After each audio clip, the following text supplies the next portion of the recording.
All right, so ever since I released MaskLogic, which makes all these cool masks using Adobe AI and some other cool functions, and then stores them in your channels like this, you know, skin, subject, background, mouth, eyes, hair mask, wardrobe, and accessories, a sky mask, in this case not relevant, highlights, midtones, and shadows, and we don't have a saturation mask because it's a black and white image, but we have other videos that show the saturation mask.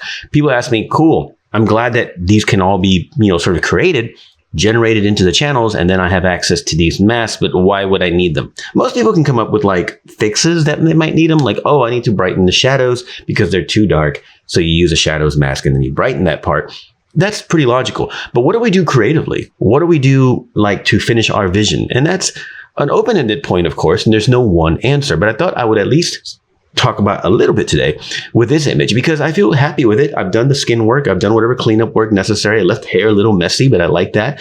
And I thought, okay, let me show what I'm talking about. So let's see, for example, in the black and white, where luminosity changes on the black and white. You have a little bit more freedom to be creative in my mind with a black and white image because significant luminosity changes look cool in black and white and can look funny in color, at least in my experience. So let's talk about that for a second. Now, of course, if you go to your MaskLogic actions, you have all these helper actions which do things automatically. So for example, let's talk about the background. Now, in my case, with this medium gray that I do a lot in studio with a simple one light setup, one of my favorite things to do, that background can really change the feel, right? So for example, if I just come here to background and I completely select it like that, if I immediately choose curves, now I have a mask of the background with curves. Now watch this, look at the feel difference here.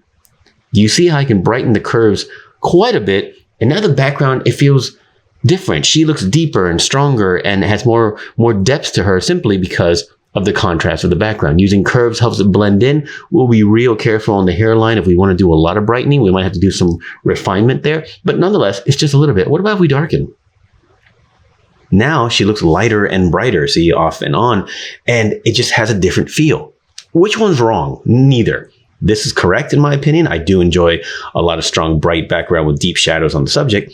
This is also correct. Now, if you start getting too much, it gets a little silly. If you wanted a black background, you'd have to do some refining, definitely some refining on the hair and whatnot, but you could do it if you needed to. That is not a fix. That is a preference, right? What do you think might work? So for example, let's go ahead and brighten it a little bit and leave that there. Now, as for the other selections that we can do, these are called, these helper actions call the channels, right? So because they call the channels, we don't have to worry about what layer we're on. We can just use these helper actions to create it. Now we can also use calculate, the advanced calculate, which I'll show you in a minute. But let's say, for example, we want to deepen the shadows of everything. Well, that's pretty straightforward because we can just choose the shadows, but let's do it on the subject. So we're going to go subject shadows. Now we have a selection. And then if I go to curves, then now I have control of the shadows. I can deepen them. I can brighten them, and you see I can get a hazier look, right? All this seems pretty straightforward, but again, this isn't about what's right and what's wrong. What about the midtones? Okay, let's go to skin midtones specifically, and then I'll go to curves again, just because I'm playing with luminosity mostly, and I can boost ever so slightly the midtones, very subtle, something like that, maybe even more subtle, something like that. Now that is one feel from there to there. That's one feel of an image. All right, let's just kind of group those and turn them off for the moment. All right, how about this now? Let's go to our background.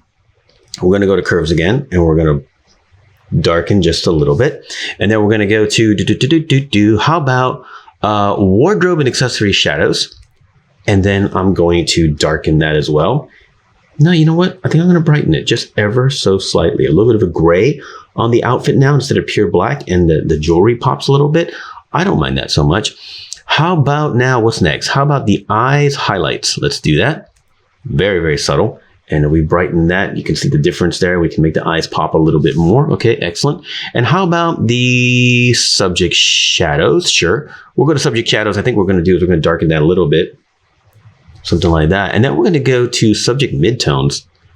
And I'm actually going to darken that too, ever so slightly. Something like that. Okay. And then I think, what else do I want to do? I think I'm just going to go for the overall highlights and brighten that up just for contrast reasons. Okay, now let's group all of that. So we have this look and we have this look. Okay, let's just kind of focus on that just a little bit. Let me close some of this out so we can really see. This is a look. This is another look. You see, we just take the different ranges, the subject, obviously her skin, her outfit, her eyes. We can make changes like this to make it deeper and darker. We can make changes like this to look lighter and brighter. That's the point of having all of these masks available to you. Now, when it comes to the calculate function, we have a little bit more of a preview function, right? So if we go to calculate, then the default is merged and merged, gray and gray, but that's all right. You leave everything alone on merged, on both, on the source 1 and source 2. You leave the blending on multiply because that's how the intersections happen. So for example, if I go to skin mask, I see the skin on gray, but then I can choose the highlights of the skin, or I can choose the midtones of the skin, or I can choose the shadows of the skin. This helps you get an idea of what's happening, and so you can just pick specifically the intersection that you want. So if I go to subject, now it's the subject shadows because that's what's still there. If I go to the background, we get the background shadows, which are minimal, but they're there, right? Everything, it doesn't matter. Wardrobe and accessories, there's the shadows mask again. I can also take the midtones, etc. There's so many things that you can do and at least have the ability to preview it. So for example, here's the subject midtones, here's the subject highlights, etc., etc.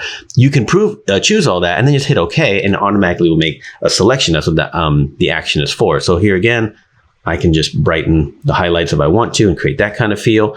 If I want, I can always go to calculate so I can get that preview, like I said. So I can go to preview, I can choose background, and I can choose, how about this?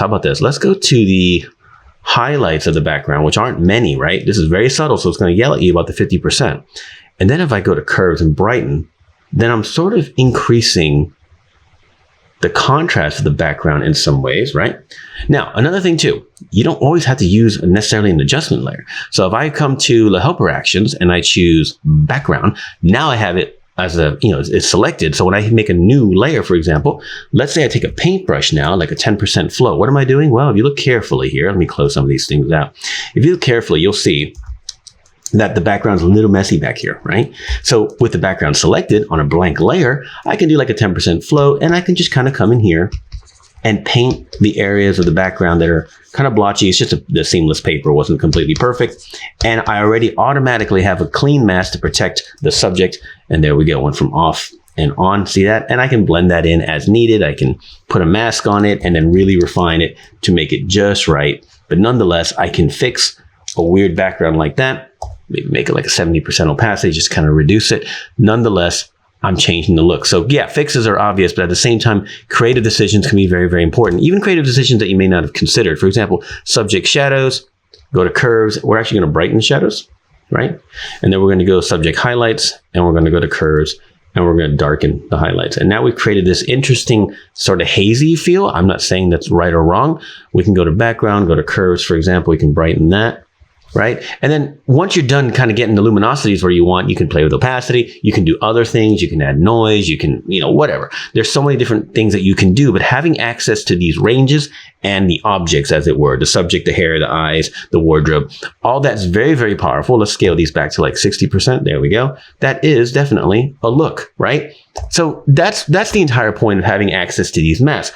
I would make them with some regularity depending on the ones that I needed as I worked for years, because I think, oh, okay, I want to get the highlights of the skin to pop, and I would make the mask however I needed to do it. Now it's so easy and so fast that I decided to put it all into a collection of actions, and that's why I called it MaskLogic, because it's a very logical way to work with masks. Having all of these helper actions, someone did come back and say, it's a lot. I don't know what to do with them all.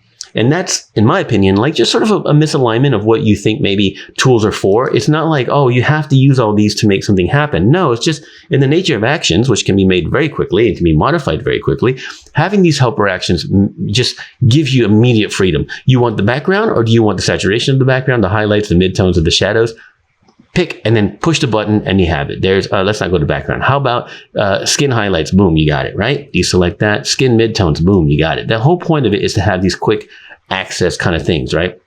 Including like wardrobe accessories, midtones. That's not the most common thing on this shot, but there they are, right? Look at the difference we can make with a fast action. So you take some time to run the original MaskLogic right here, NBP Portrait Mask Bank. Okay, take some time, takes about a minute or so, maybe sometimes 90 seconds. And then inside your channels, you have all of these. Now there's different videos that show more about the entire process, and it shows you how to purge them out, because that's a thing. We want to purge out your channels and if your files are getting too big. But using different ranges and different sections and highlights and shadows, like I said, I can't stated enough. These finalizing ideas can really, really change the entire look of your shot. Once you're done with your edit, your cleanup, as it were, even on a black and white or color, there's so many things you can do with having access to all these different type of masks available to you quickly, depending on what your vision calls for. Even if you don't use them all, you still have them available, right? So for example, let's do one more just because we're here. Let's go to, how about just, gosh, I don't know. How about just a hair? Okay. And then on curves, let's see what happens there. Look at that, a little blonder, a little darker, just ever so slightly. Look at that. That's a look. There's nothing wrong with that. That's a look, and there's nothing wrong with that. You can even deepen it more. These are just the freedom of using powerful AI functions to create masks and then quickly have access to them to either use them as is or intersect them with other things. So just keep that in mind. Any questions, please leave a comment below or drop me an email, nbp@ninobatista.com. Some of these tools to me are absolutely just revolutionary, even in my own workflow. I'm really excited because I make these tools and I also use them, but I can understand that can be a little intimidating, and sometimes there's just a huge list of actions, there's a huge pile of channels. Now, what do? I understand there could be questions, and I'm always happy to help.